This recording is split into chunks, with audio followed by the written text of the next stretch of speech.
23. Then the whole multitude of them arose and led him to Pilate.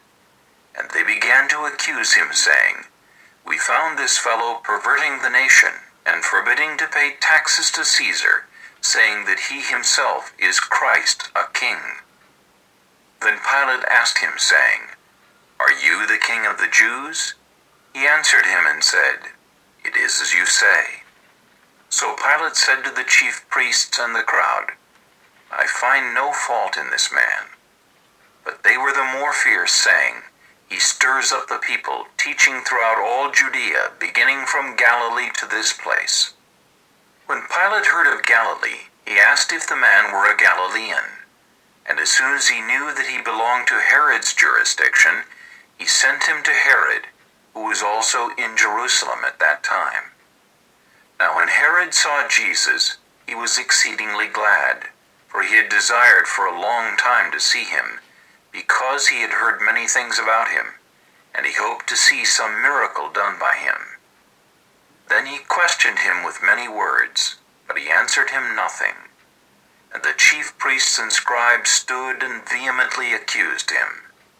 Then Herod, with his men of war, treated him with contempt and mocked him, arrayed him in a gorgeous robe, and sent him back to Pilate. That very day Pilate and Herod became friends with each other, for previously they had been at enmity with each other. Then Pilate, when he had called together the chief priests, the rulers, and the people, said to them, You have brought this man to me as one who misleads the people, and indeed, having examined him in your presence, I have found no fault in this man concerning those things of which you accuse him. No, neither did Herod, for I sent you back to him, and indeed nothing deserving of death has been done by him. I will therefore chastise him and release him, for it was necessary for him to release one to them at the feast. And they all cried out at once, saying, Away with this man, and release to us Barabbas, who had been thrown into prison for a certain rebellion made in the city, and for murder.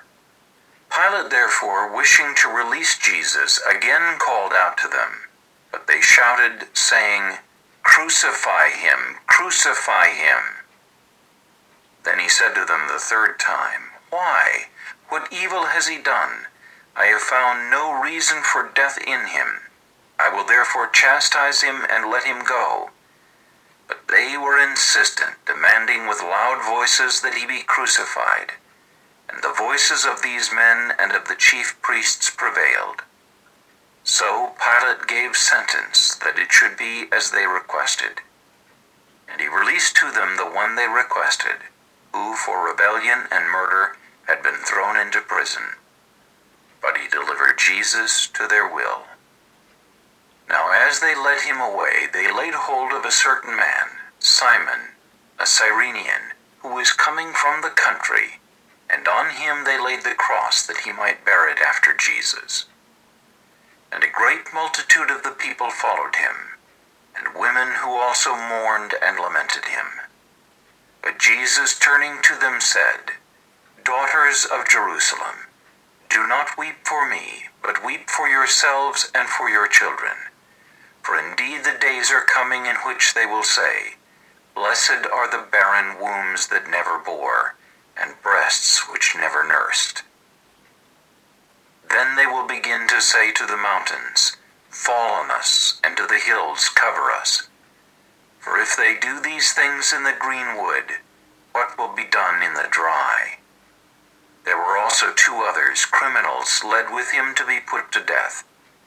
And when they had come to the place called Calvary, there they crucified him, and the criminals, one on the right hand and the other on the left.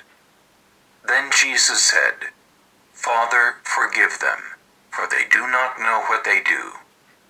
And they divided his garments and cast lots.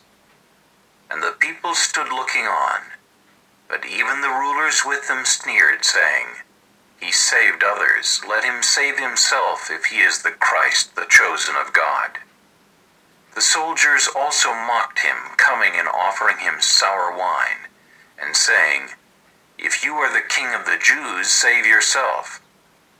And an inscription also was written over him in letters of Greek, Latin, and Hebrew: "This is the King of the Jews."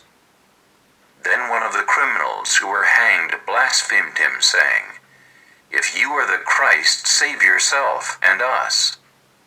But the other, answering, rebuked him, saying, "Do you not even fear God, seeing you are under the same condemnation? And we indeed justly, for we receive the due reward of our deeds. But this man has done nothing wrong." Then he said to Jesus, "Lord, remember me when you come into your kingdom." And Jesus said to him, "Assuredly I say to you, today you will be with me in paradise." Now it was about the 6th hour, and there was darkness over all the earth until the 9th hour. Then the sun was darkened, and the veil of the temple was torn in two. And when Jesus had cried out with a loud voice, he said, "Father, into your hands I commit my spirit." Having said this, he breathed his last. So when the centurion saw what had happened, he glorified God, saying, "Certainly this was a righteous man." And the whole crowd who came together to that sight, seeing what had been done, beat their breasts and returned. But all his acquaintances and the women who followed him from Galilee stood at a distance, watching these things.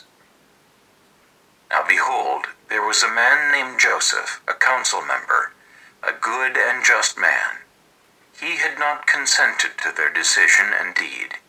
He was from Arimathea, a city of the Jews, who himself was also waiting for the kingdom of God.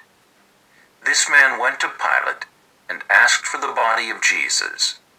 Then he took it down, wrapped it in linen, and laid it in a tomb that was hewn out of the rock, where no one had ever lain before. That day was the preparation, and the Sabbath drew near. And the women who had come with him from Galilee followed after, and they observed the tomb and how his body was laid. Then they returned and prepared spices and fragrant oils, and they rested on the Sabbath according to the commandment.